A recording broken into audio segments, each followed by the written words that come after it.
Merci d'être sur la télévision Labari pour suivre le journal de ce jour, vendredi 1er décembre 2023. Mesdames, Messieurs, bonsoir et bienvenue à tous.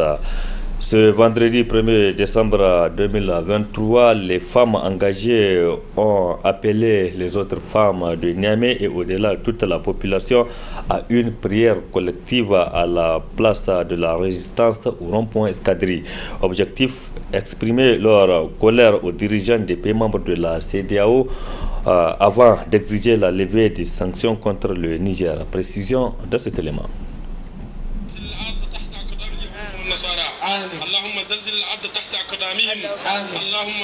La prière de ce vendredi 1er décembre 2023 a été exceptionnelle au niveau de la place de la Résistance au rond-point Escadrille de Niamey. Oui, exceptionnelle au vu de la grande mobilisation de femmes qui étaient parties prier aux côtés des hommes pour implorer Dieu afin qu'il descende sa miséricorde sur le Niger et son peuple. Cette mobilisation de ces femmes, c'est également un message aux dirigeants des pays membres de la CEDEAO qui ont infligé de lourdes sanctions contre le Niger depuis le coup d'État du 26 juillet 2023. Jusque-là, la CEDEAO continue à maintenir ces sanctions iniques et injustes à l'endroit de notre pays. C'est inadmissible. Un pays enclavé et plus de 4 mois, les frontières sont fermées, les produits pharmaceutiques ne rentrent pas, l'électricité est coupée, les aliments de première nécessité ne rentrent pas.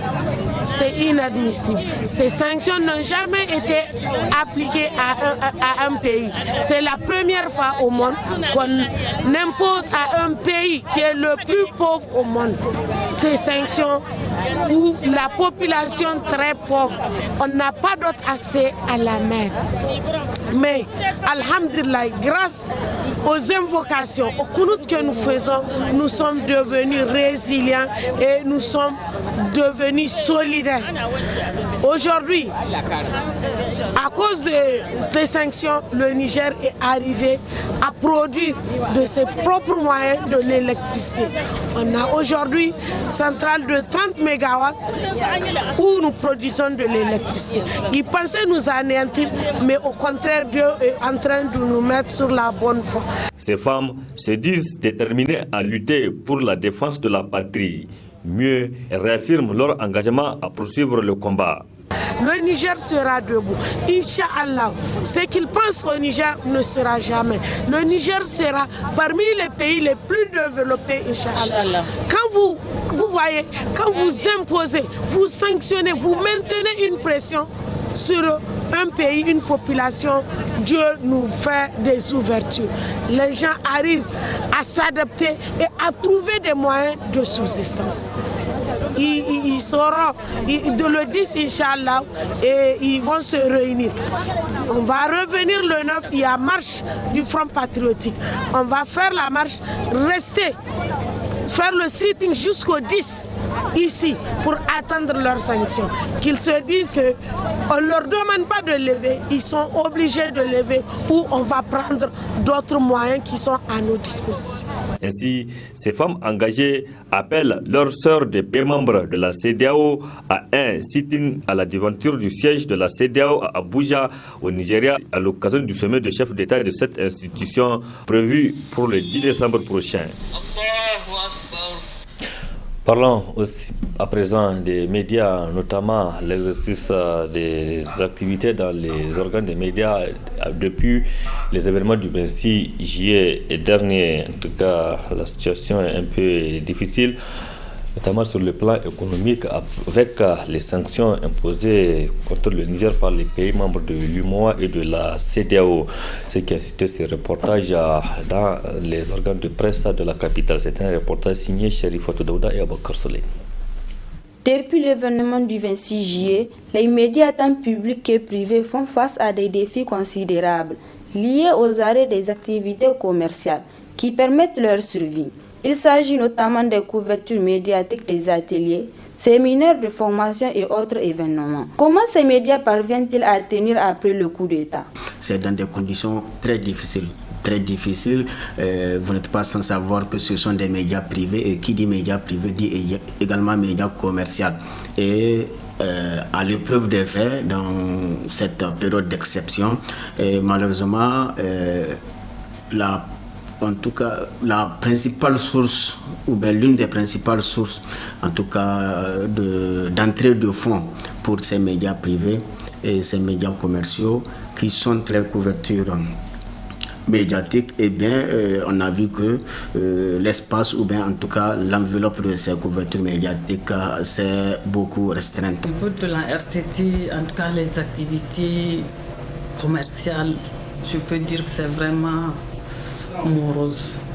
La situation est morose, la situation est calme, la clientèle ne vient pas. En tout cas, je peux dire que ça ne marche pas. Ça ne marche pas, ça ne marche pas. Donc vraiment, je ne sais pas, peut-être... En tout cas, bon, nous avons l'espoir. Nous avons l'espoir que ça va aller. Ainsi, pour pallier à ce problème, les responsables de ces médias envoient leur cri de cœur aux autorités. Pour surmonter la situation, moi, à mon niveau, je me dis, bon, peut-être qu'il faut se remettre au travail. Ça, c'est un. Et si aussi... l'État aussi peut revoir aussi la situation des médias. Parce que bien avant le 26 juillet, la situation des médias est pitoyable parce que les réseaux sociaux ont fait que les médias classiques sont classés. Donc, si l'État peut revoir la situation des médias, et l'aide qu'ils faisaient avant, s'ils peuvent reprendre, ça peut calmer au moins. Et maintenant, à notre niveau, on va se mettre au travail, on va essayer de tout reprendre comme avant. Peut-être que ça va aller. Comment s'en sortir justement devant ce genre de situation? Je pense qu'il faut là, d'une part, la réflexion, de l'autre part, de l'action. La réflexion entre toutes les parties prenantes, c'est-à-dire que les promoteurs, le personnel et également l'État, pour que justement, au demeurant, quand de telles crises vont survenir, que déjà les médias soient plus ou moins à l'abri de ces répercussions. Il faudrait cette réflexion, il faudrait aussi agir dans le sens de faire en sorte que l'État, en tout cas pour nous est un partenaire clé dans la viabilisation des entreprises de presse, que l'État puisse prendre son courage à deux mains pour créer les conditions véritables, qu'on ne soit plus dans le discours mais qu'on soit dans l'action, pour que des mesures d'accompagnement puissent être trouvées et puissent être mises à la disposition des médias pour que ces médias-là puissent exister et puissent accompagner non seulement l'État dans ses différentes politiques publiques, mais également les populations dans leur résilience et dans leur résistance. Il faut retenir que depuis le coup d'État au Niger, la situation pour ces médias demeure précaire, surtout avec les multiples charges. Merci Cherifatou Daouda. Autre aspect de cette édition, le Niger s'est rangé derrière les autres pays de l'espace UEMOA, Union économique et monétaire ouest-africaine, notamment en créant une agence nationale d'assurance qualité de l'enseignement supérieur ANAQ-SUPA.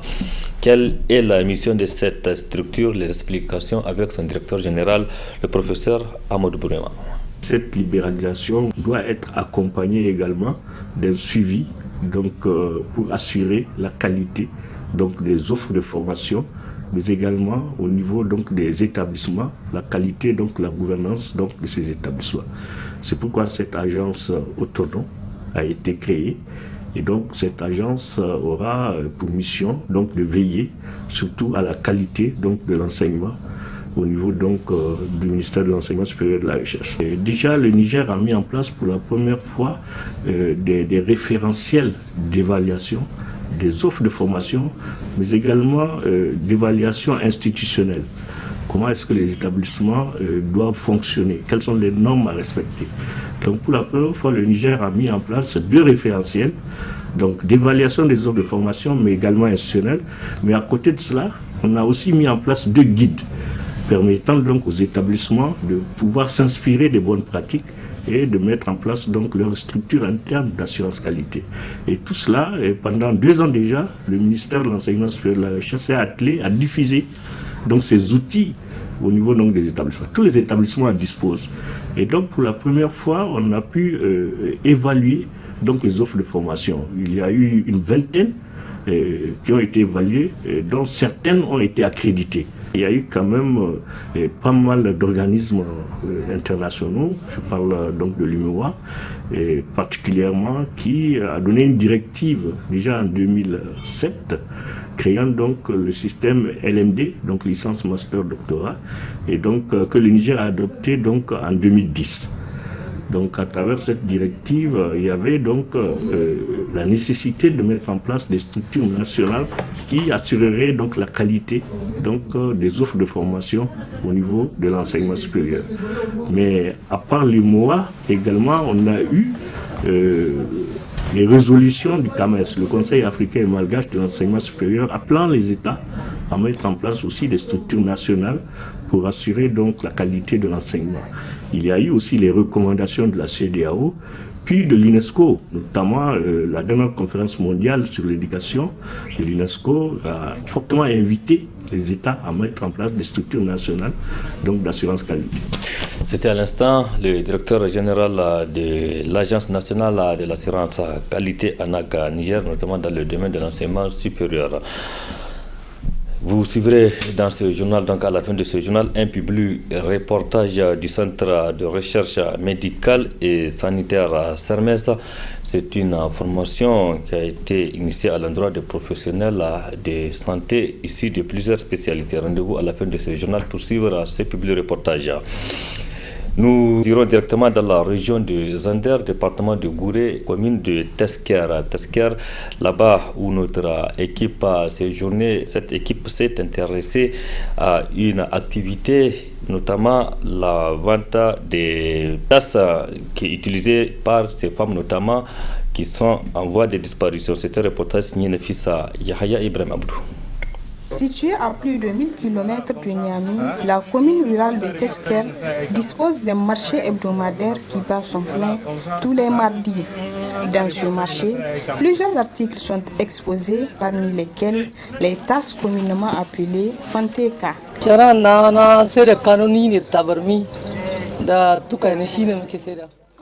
Je revends des tasses et autres ustensiles de cuisine. Ces tasses sont utilisées pour la décoration des chambres des jeunes mariés chez les Toubou.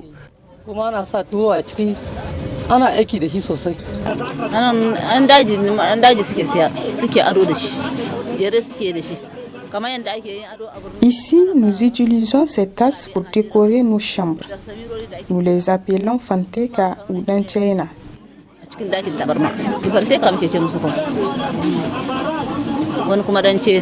Le plus souvent importé du Nigeria voisin, ces tasses sont revendues par unité sur le marché de Tesker. Nous les revendons par unité de 3 000, 2 000 et 2 500 francs.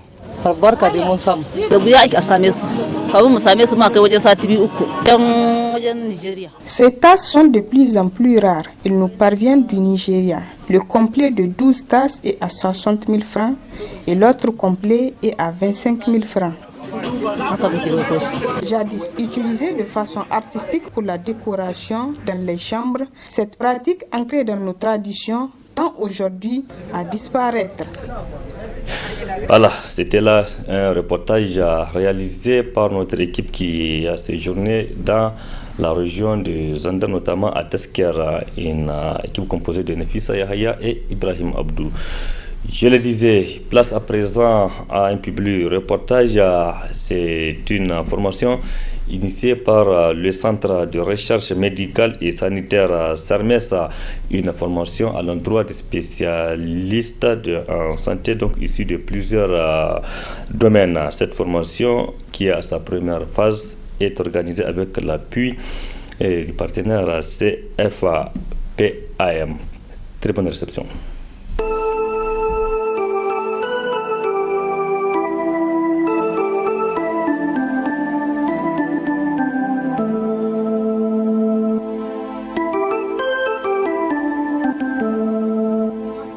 Avec pour mission principale la recherche scientifique et technique en vue d'une réponse efficace au système de santé au Niger, le Centre de recherche médicale et sanitaire est une structure du ministère de la Santé publique, de la population et des affaires sociales.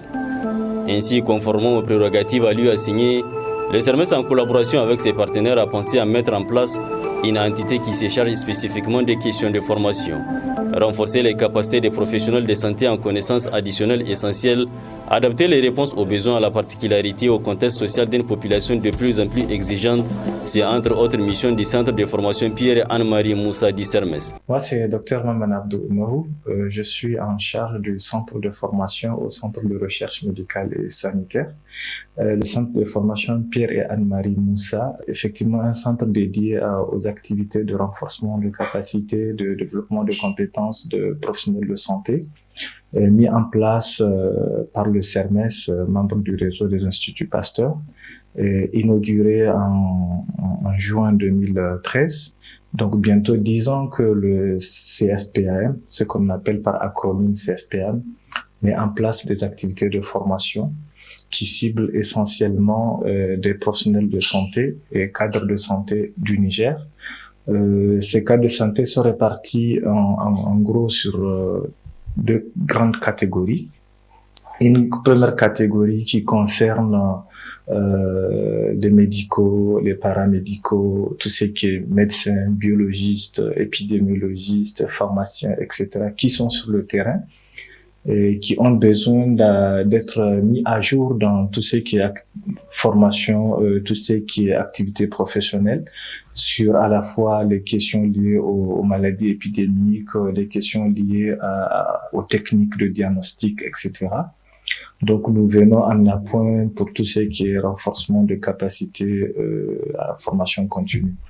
L'autre volet, c'est à la fois cette même cible et une autre cible secondaire qui est étudiant en médecine, étudiant en sciences biomédicales, étudiant en sciences, en biologie fondamentale ou d'autres étudiants en sciences qui aspirent mettre en place des projets de recherche. Donc, il y a un volet de formation qui couvre tout ce qui est culture de la recherche, en développant des contenus comme les rédactions de protocoles, analyse de données, publication, communication scientifique.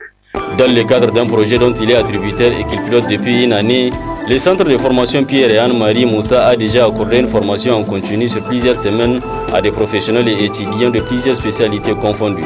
Plusieurs modules de formation avec des thématiques diverses ont déjà été évacués par les différents formateurs. Moi, c'est le professeur Ibrahim Mamalami. Je suis directeur de recherche au Centre de recherche médicale et sanitaire et je suis aussi le directeur scientifique de cette institution. Le CERMES a plusieurs missions, dont des missions de recherche, des missions de formation. Et dans le cadre de la formation, il y a plusieurs modules qui sont réalisés au centre de formation Pierre et Anne-Marie Moussa. Et aujourd'hui, nous sommes en train de faire le cours sur le paludisme. Mais bien avant cela, on a fait d'autres modules tels que le module sur la méthodologie de recherche, des modules sur la méningite, des modules sur le séquençage et la génomique et tant d'autres. C'est un cours qui va renforcer les compétences des jeunes chercheurs, mais aussi des praticiens au niveau de ces problèmes. Comme vous le savez, le paludisme, c'est un problème majeur de santé publique. Chaque année, environ 2 millions de cas sont enregistrés et environ 2500 décès sont enregistrés. Donc, renforcer les compétences des agents dans le cadre de la lutte contre le paludisme permettra de faire reculer ce fléau. Au cours de ce module, toutes les stratégies de lutte contre le paludisme sont développées, entre autres l'utilisation des moustiquaires imprégnés d'insecticides, l'utilisation des combinaisons thérapeutiques à base d'artémisinine, la chimie-prévention du paludisme saisonnier, la pulvérisation intradomiciliaire d'insecticides et même d'autres stratégies qui sont beaucoup plus avancées telles que des techniques de génie génétique. Je suis Dr Adamou Lagari, je suis le chef de l'unité de virologie au Centre de recherche médicale et sanitaire CERMES. Dans le cadre donc, de formation organisée au Centre de formation Pierre et Anne-Marie Moussa, nous avons coordonné l'organisation d'un cours sur le séquençage génomique et l'analyse bioinformatique des séquences. Donc ce cours s'est tenu du 6 au 11 novembre et a permis en tout cas la participation de plusieurs profils, des médecins, des biologistes et des étudiants aussi, des thésards. Moi, c'est le Dr Salim Simon, je suis microbiologiste responsable du laboratoire de bactériologie. Alors, c'est une formation qu'on a organisée en collaboration avec le point focal RAM du Niger qui est au niveau du CHU, c'est-à-dire que l'hôpital qui abrite le laboratoire national de référence. Donc, cette formation a été organisée avec l'appui de l'Opération Monaco et l'appui du Dr Mam qui anime le centre de formation ici au CERMES. Donc, la formation a concerné les médecins, les pharmaciens et les responsables des laboratoires ici au Niger. Exécuté grâce au concours financier de la Direction Coopération internationale de la Principauté de Monaco, ces projets dénommés Appui à la formation continue des cadres de santé au Niger va durer 2 ans. Il a pour l'essentiel permis de relancer le fonctionnement des bases des 10 centres. Nous avons mis en œuvre déjà deux principaux projets de formation avec à peu près, depuis bientôt 10 ans, à peu près 1200 personnels de santé formés.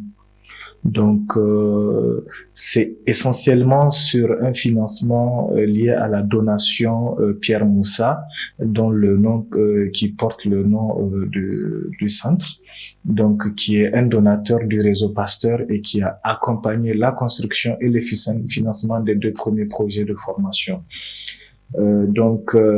Après cela, maintenant, nous avons l'accompagnement de la Principauté de Monaco, qui a accepté de financer 2 années de formation 2023-2024, y compris une partie l'équipement de la salle de cours et des équipements pour les travaux pratiques.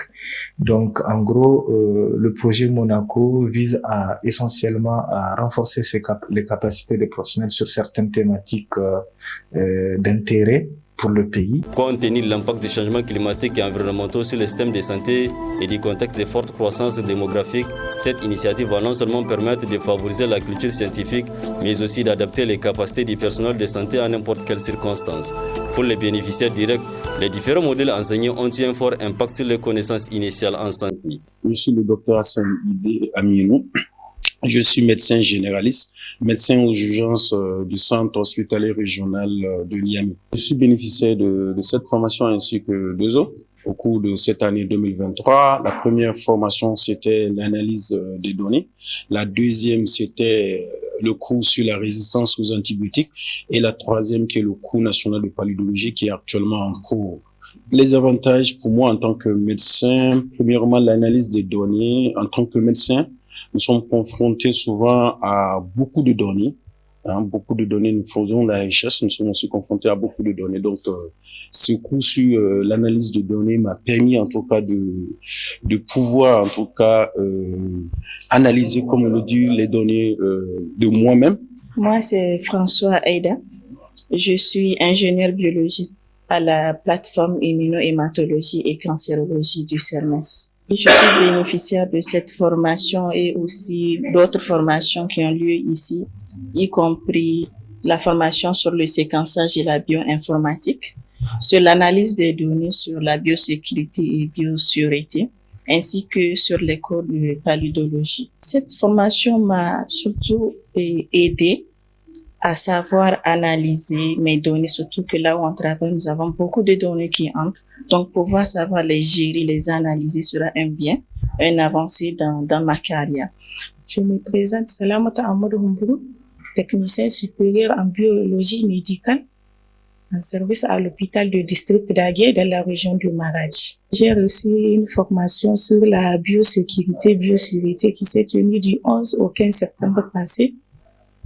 Et la formation aussi en cours de paludologie qui est en cours. Ces formations m'ont permis de renforcer mes acquis, notamment au laboratoire. La biosécurité m'a permis de me protéger en tant que manipulateur au laboratoire, de protéger l'environnement et de protéger aussi l'échantillon en question. Je réponds au nom de Hamid Léo Idriss.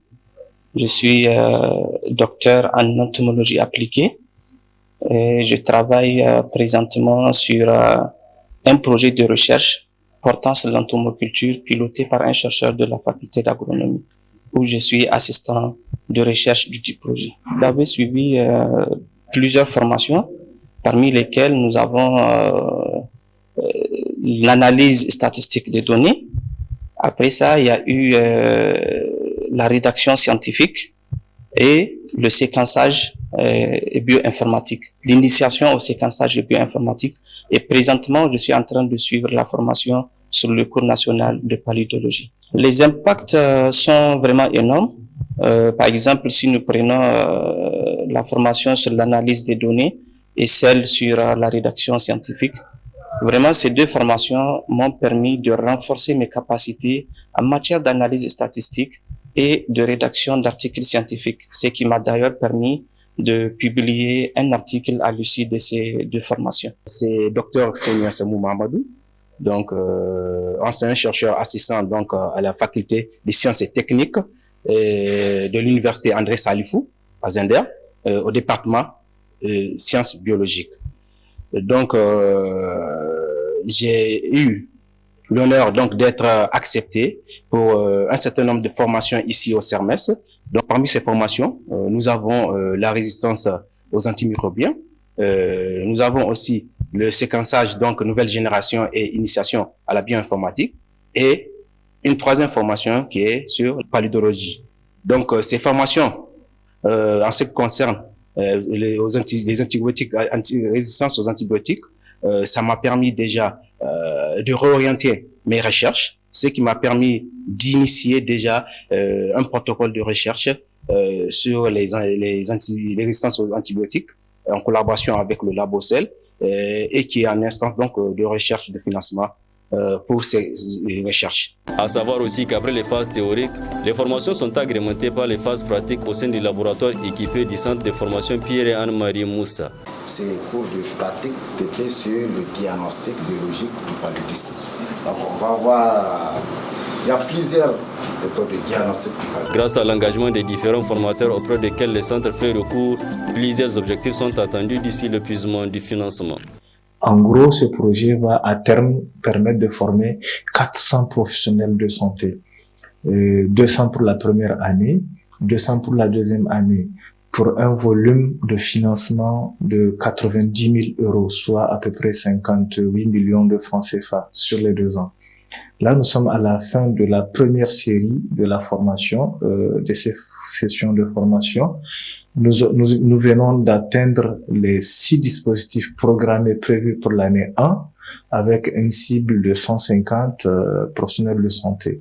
Donc là, nous venons de réaliser un premier contingent, si on peut le dire comme ça, de 150 professionnels de santé de diverses institutions formées qui viennent à la fois des institutions, universités publiques, hôpitaux publics, des centres de recherche aussi, et avec différents profils à la fois médecins, biologistes, épidémiologistes, pour la plupart entomologistes.